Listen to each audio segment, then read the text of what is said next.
gone to church and made peace with my Maker. I told him that I'm an atheist. I also told him my wife, who was also an Air Force reservist, would be deploying at the same time to a different area in Iraq. I told him my wife is a Buddhist. He asked my wife's name and said he was going to pray for us. Since I am non-confrontational, I did not object, which I soon regretted. Well, by the way, how are those prayers for peace coming? Just asking. Good question. Since, I was continually approached and invited to church, given pamphlets, and told I was being prayed for, even after telling him I was an atheist on several occasions. I couldn't wait to be deployed just to get away from him. The military is all Republican Christians. If you are not, you will often feel out of place. Also, since probably 90% of my civilian coworkers back home are prior military, I generally have the same feeling. On September 11th, I was told I needed to attend a memorial service for the victims. I asked if it was mandatory and was told that it was a good idea to be there, implying that I had better be there to show my support. I would not mind the memorial service, but already knew the schedule. There would be 2 separate invocations, one Protestant and one Catholic, so it would cover most people's religious beliefs. This was another example of a situation in which the military, where I would be able to look around at all the heads bowed to see who the believers were and who were looking back. Every ceremony in the military has a chaplain present. It seems a chaplain has to say a prayer at every official event. I understand it is tradition, but each year I become less tolerant of the practice. I would like a Buddhist to lead this just once to see the reactions of the majority. If religion and state are supposed to be separate, why am I in George Bush's Christian conversion military force? Why do I need religion on my dog tags? They say it is needed in order to know what to put on my headstone, which makes it inaccurate today. Before they bury me, won't they verify my records and consult with my next of kin? I don't suppose if I were dying, the clergy would see atheist on my dog tags and just walk away. I bet he would say a prayer regardless, even if just in his head. Just before this deployment, my supervisor informed me that I needed to change my records that said atheist.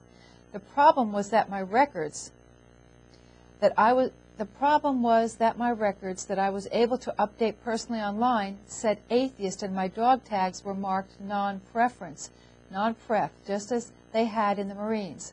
I informed him that I didn't need to change my records. Instead, I needed to change my dog tags. He said that I could not have the dog tags marked atheist. Now, I now know the rules and was old enough not to be pushed around, so I told him, quote, "Your dog tags can say anything you want for religion." He dropped the subject and let me make my dog tags. Many people from my unit were fixing the discrepancies between records and dog tags at that time, since we would be deploying soon. I was using the dog tag machine in the basement to make my first set in 9 years that told the truth. Just after I had finished, another person came into the room to make his dog tags, and he had it mostly figured out, but apparently didn't know how to start the machine, so he asked me for help. I told him he needed to finish by entering his religion. The machine needs to have each line erased and have the new information retyped into each line, including religion, before it could start. I mistakenly thought he did not change the religion line, since it still proclaimed atheist from my tag. When he told me he was also an atheist, I was shocked. 2 in a row. By this time, a female member of our unit had entered to make herself a pair of tags. She was a believer and was shocked at what she overheard. I don't remember exactly what she said, but I know it was the usual "how can you not believe in God" response you get from all believers. We were able to stand up for ourselves and each other. It was empowering to know that I had backup in the short argument for our souls. It took a small supply room, to let the freethinkers outnumber the believers. It felt great to know I wasn't alone in my unit of around 100 members. So that is 2% that I know about. Maybe there are more who haven't come out of the religious closet. Right. That's really a cool story, and there are so many atheists in the military right now. And more and more are coming out of the closet, and more are not keeping it to themselves.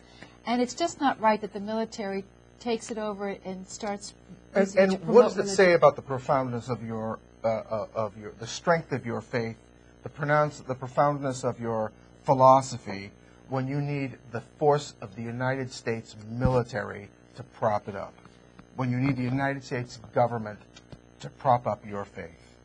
I mean, you know, and certainly I would have to agree they do need the United States government to prop up their faith. Well, you have to go where the people are. You definitely have a captive audience. You've got an authority figure. Right. And that's very difficult. Again, these are where the problems are, folks. So we need your support. It's the military, the public schools, the workplace, and the prisons, because the religious are going to where the people are. And actually, just today is Saturday. On Thursday, I was at a symposium organized by an organization called Diversity, Inc., talking about religion in the workplace, because there is a problem there. Yes. And it's not just accommodating the religious, but it's when the religious go too far. That's another program. Right. But in any case, I think we got the message across. I thank Darren Vicks for serving our country, and for his wife, and all of you for serving our country. Mm-hmm. You make us all very proud. And so, and I know your fellow atheists and sister atheists feel the same way. So thank you for joining us on the Atheist Viewpoint. I hope you enjoyed the show. Thank you, Dennis. Thank you, Tim. See you next week.